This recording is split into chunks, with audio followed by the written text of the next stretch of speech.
Hello, my name is Barbara Kay, and on behalf of my co-host Susan Portnoy and the Jewish Federation of Palm Beach County, I'd like to welcome you to our program, Mosaic.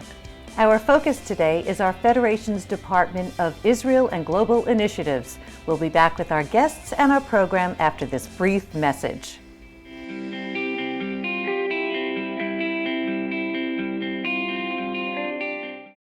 They say that caring for the elderly is a profession of the heart. As the director of home health care at Morse Life, I know that to be true. When I see an older person feeling safe and secure at home, I know I've done my job. To make a difference, to show compassion, dignity, and respect, it's not just our job, it's our mission. Morse Life Home Healthcare. Morse Life Health System, honoring senior living. Right now, the Kaufman-Backler Challenge Grant is matching dollar for dollar new and increased contributions to Jewish Federation of Palm Beach County's 2016 annual campaign. Visit jewishpalmbeach.org/contribute to make your contribution now. What if you could change the world? You can. We can do it together. Federation and you. Changing the world together. Welcome back, and welcome to two new Federation members. Joe Gahn, you're the Director of Israel and Global Initiatives. And Bar Sananas, you are the Israeli Shlicha. That's right. Good. Okay, very good. Welcome to our Jewish Federation. Thank you. Bar, what is a Shlicha? So basically, Shlicha is there's Israeli emissary here in Palm Beach County.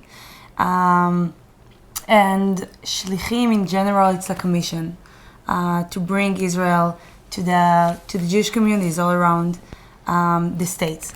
So here I'm working a lot with, I'm working in the Jewish Federation, and I'm working with all the agencies in the community. All of the agencies, the JCC, both of the JCCs, Commission. Meyer Academy, all of the temples. They have you very connection. You know, it's very nice to create a connection. To create a connection, to engage more to Israel, to give Israel a face, a personality. That it's not just a far place in the Middle East that we feel very connected, but more of that.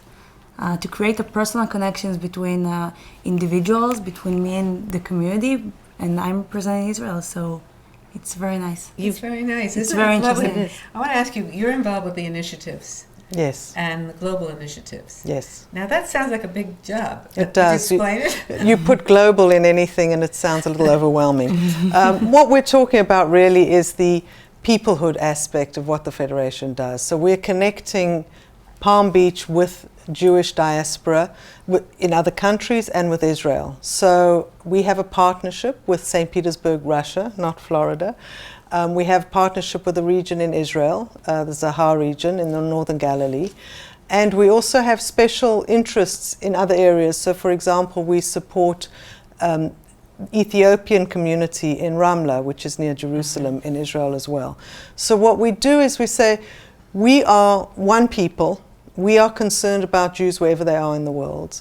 And that we look after one another. So when you're concerned about poverty or supporting youth, we do it everywhere. We don't just do it in this community, we do it around the world as well. So that's the sort of global perspective of what we're talking about. And we try and create these sort of living, we call it living bridges, relationships between connecting people. Because there's nothing like seeing somebody, getting to know them as an individual. You know, St. Petersburg, wow. But there are Jews there. There are Jews who are reviving a community there, and we have some part in doing that. There are Jews in Israel who have needs or who want to know more about one another. We're there too. So it's very exciting. It's the world. It is. It's thrilling. You know, when you think about it though, how limited do you find the community is in the sense of connection to world Jewry in general? Do you find this is a very connected community? Of course. I mean, of course. I mean, it's very diverse. We have a lot of Jewish people here inside of the community. The Jewish community here is huge. So we have everything. We have very educated people about Israel, like update about exactly what is going on. And we have people that feel very connected and practicing somehow about Israel. But that's our job. I mean, we're trying to encourage them to be more engaged, to know more. And it's very interesting. What motivated you to become a shlicha? First of all, from personal interest. I want to know how it's like to be a Jewish outside of Israel. Because in Is Israel... this your first time here? No, it's I've been a few times because my brother just graduated from here, so the States. So I've been there a few times. But so it was like a personal interest. And also I just graduated from the IDC Herzliya, from the Interdisciplinary Center in Herzliya in government diplomacy and strategy. And I majored in terrorism, in political communication, so it all relates to each other to see how, It really does. I mean, how it's outside, I mean, how you, and it's also motivated me, I mean, to search and to explore more of people that have some kind of a connection to a place that they never born in, they didn't born and raise. So it's very interesting. It's like a big question mark that I'm still trying to figure out. You have a big job too. Yes, well, and it's actually the similar thing is connecting Americans to Israel. You know, a lot of people are very connected, especially older generation of people. You know, it's a historical, important part of their life and their growing up. For a lot of the younger American Jews, this is not the case. And we trying to at least inculcate that connection, the importance of it. And there are many organizations who do it, but the Federation offers many opportunities. And we start at a young age. We start with kids in middle school having exchange programs with kids in America. We have teachers doing twinning programs. We have schools doing twinning programs. Israeli kids come here, Israeli young adults come here. Americans go there, and it's that connecting on a personal basis that says, you know, look at us, you know, we're the same, but we bring different things to the party. Well, I tell you something, we're very proud to have you in the community. The next part of our program, we're going to meet some of the beneficiaries of your work. But actually, it's a wonderful job that you have, and we're very, very, very happy to meet you. Thank you. Thank you. We're excited to be doing it. Oh, Thank wonderful. you. We'll be right back with the remainder of our program right after this brief message.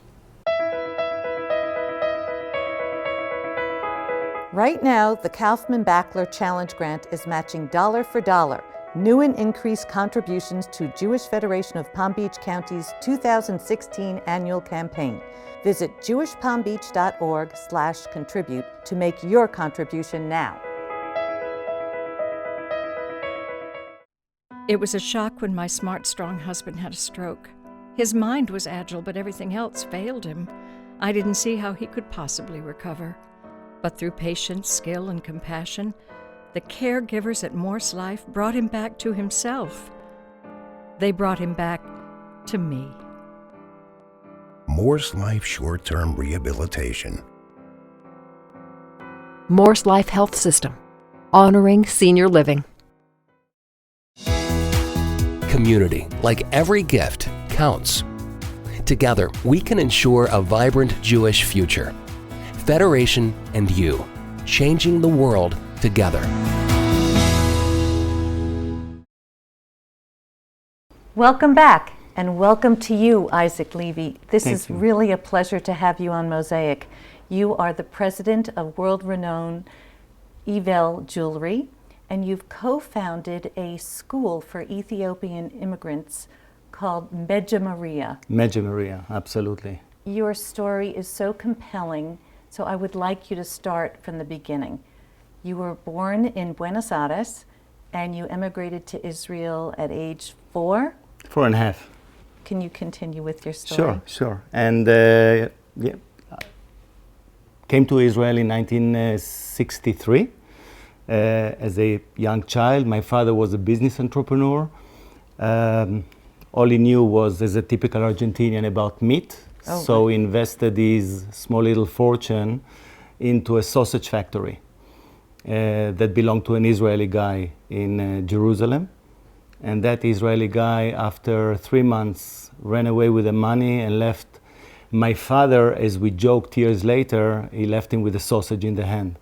So you can imagine that living in a country that you don't know the language, you don't understand the culture, you don't have relatives, and you don't have now money, it was a pretty tough So childhood. needless to say, you did have a difficult childhood. Yeah, well, as I said, when you live in a country that you don't know the culture and understand The language. the language, and we don't have any family, and there is no money at that moment, obviously, it was a tough childhood. And one of the things that, as a child, I never understood was how come, as an immigrant that you were supposed to be embraced by the country and its people, we are being thrown into a shack in Jerusalem, and Nobody was helping you. it was really tough. I mean, I still remember it, and I'm 57 years old today. Well, that And one of the was things- powerful, though. Right, and one of the things that I always said to myself at that time was that there's got to be a different way to embrace immigrants to the country. And in every society, regardless if it's Israel or the United States or any place around the world, the most vulnerable community is always the immigrants that comes to that country. And through the years, when my brother and I used to go down the hills of Jerusalem, we were always asking my father, where is that sausage factory? And he used to point at a very certain direction. And it was like a mantra. Years and years asking the same question, getting the same bitter answer. And I always said to myself that that piece of land belonged to my dad. It was stolen from him. And it took me 47 very, very long years of hard working in Israel to be able to, in 2010, in 2008, to be able to buy back that piece of land and to create from that bad soil that was for the Levy family a good soil for the Ivel family. And Ivel is Levy backwards. exactly. Yes. Now, So what goes around comes around. yes, that's so poetic and so true. How did you get started in the jewelry business? And I think you're celebrating your 30th year. Isn't this your 30th Absolutely. anniversary? This year, 1986, we Congratulations. started. Thank you, thank you. I know I look a little bit older, but I'm, yeah.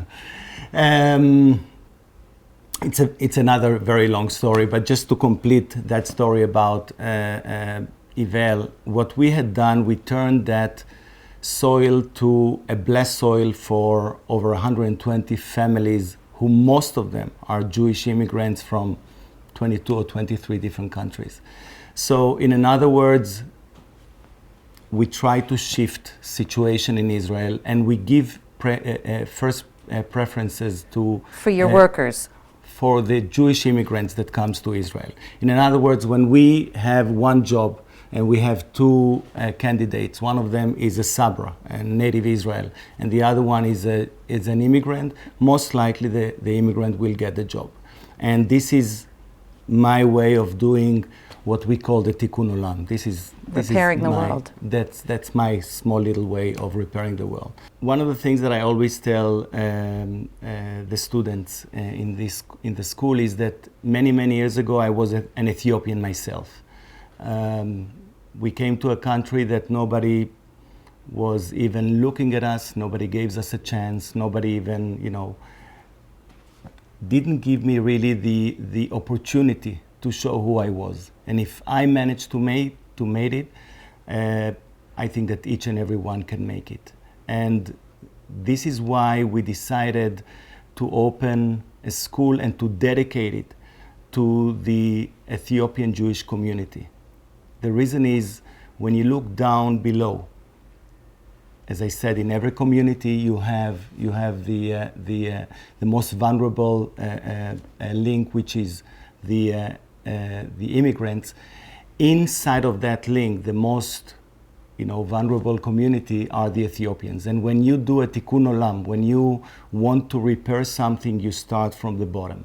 And this is why we started with Ethiopian. It might be that in the future, when we're going to open, in a few years, after a few more years that we're going to continue with the Ethiopian immigrants, we might open the school to other immigrants, not necessarily Ethiopians, but we wanted to make a statement more than anything else. And how did you pick and choose who your students were in terms of skill set? Or That's an excellent question, because we didn't come from the education side of the jewelry industry. We are jewelers, we're business people.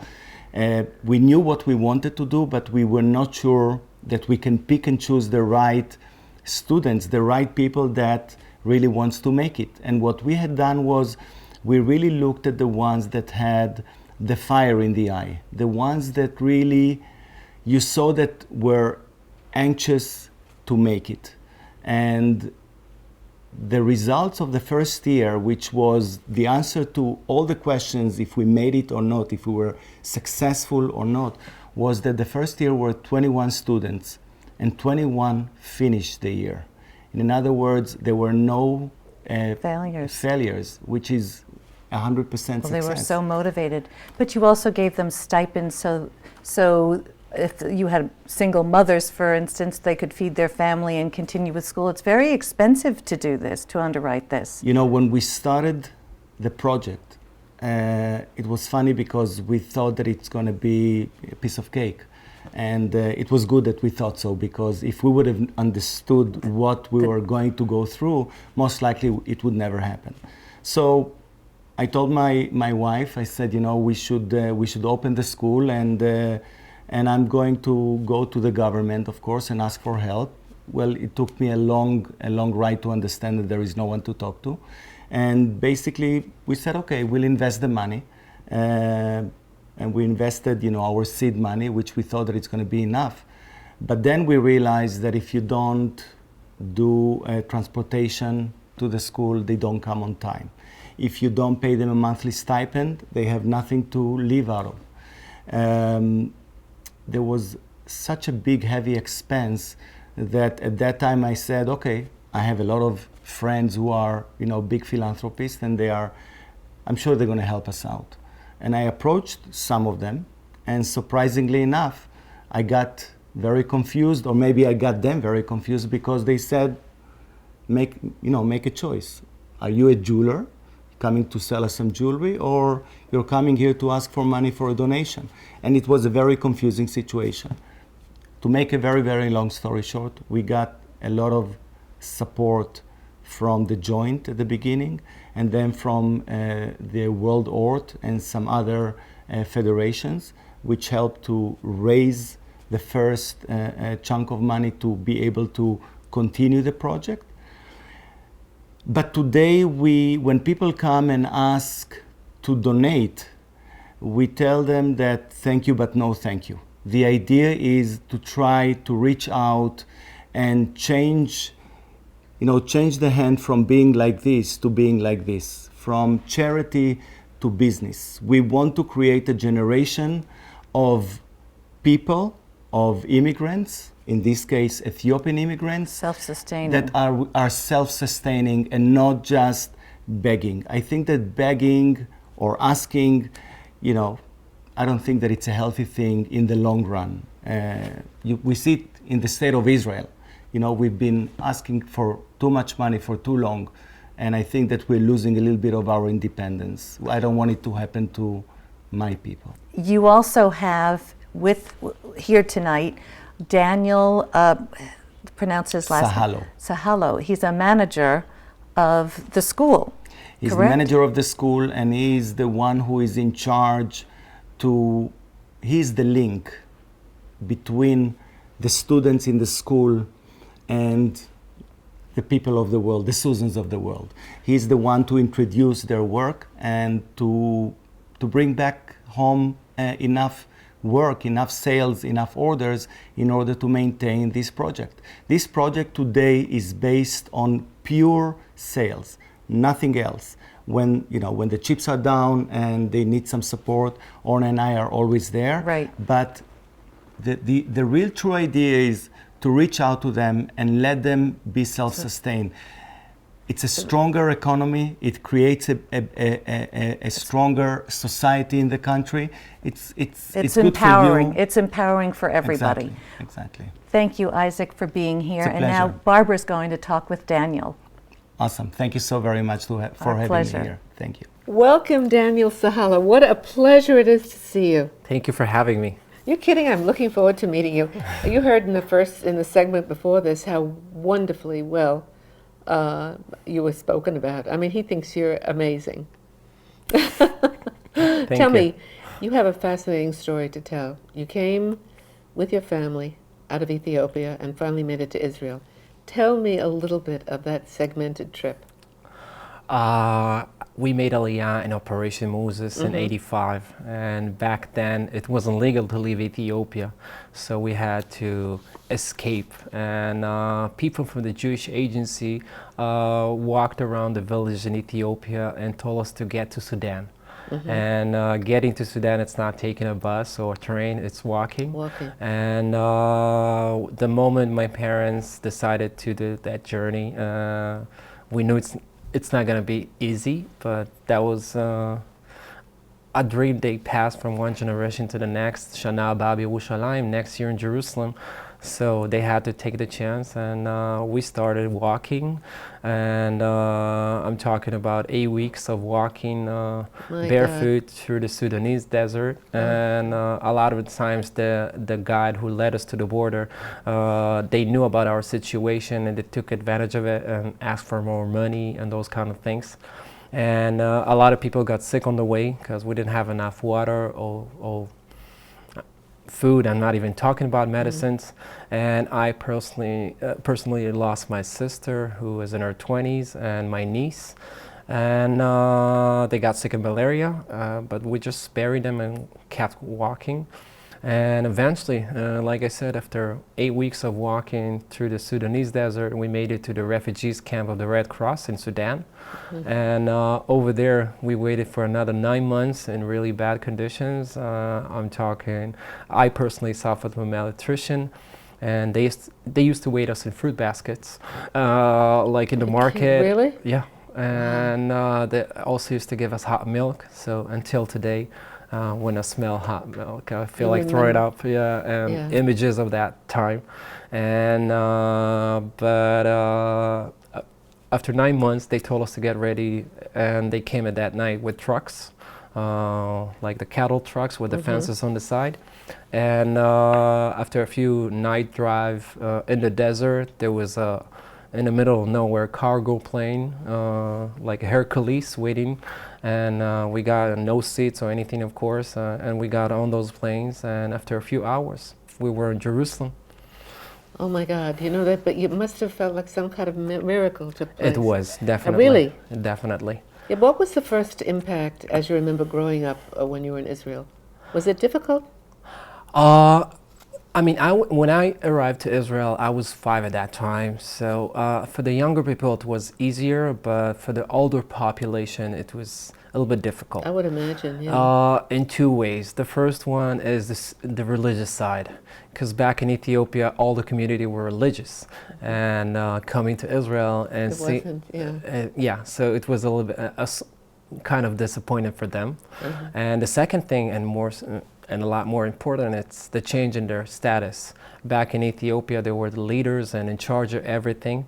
And when we moved to Israel, everything is around the kids and the younger population, because that's the future.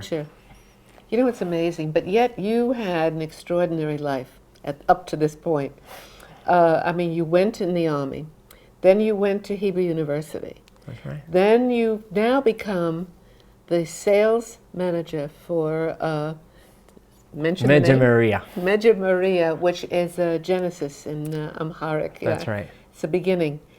Tell me a little bit about that, and then I'm going to show our viewers a film that's going to explain a little bit more about it. Okay.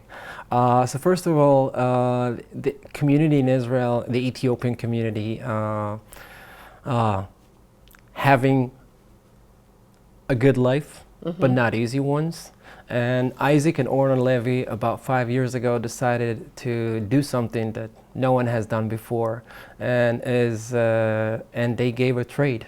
And instead of giving fishes, they taught people to fish. And like I said, 5 years ago, they opened school for the Ethiopian community for making jewelries and goldsmith.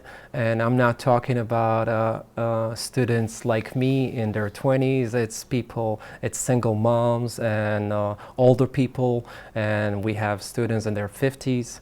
And the most important thing you need to know, it's like people that without this kind of program or this kind of home, wouldn't have a chance in other places. And I'm proud to say that every student are a family member, and we're doing a great job. Yeah, I think it's wonderful. Thank you. You know, so it was such a pleasure to sit and talk to you and meet Thank you. you. Now we're going to watch this film, which I will hope so. be I more hope of a you- graphic overview of what we were talking about. During 2,000 years in Ethiopia, we kept our Jewish tradition alive with the dream of returning to Israel. And then the dream came true. On wings of eagles, we were brought back to our beloved land with hope for a better life, a better future.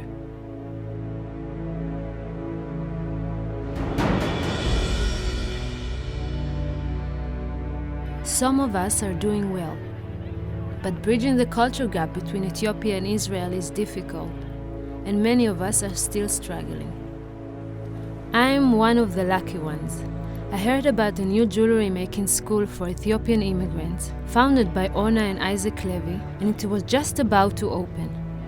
At the end of our course, we designed and made our very own unique brand of jewelry, inspired by our history and culture, encouraged by Orna and Isaac, and empowered by Yedid. Our jewelry tells a story, the story of our journey.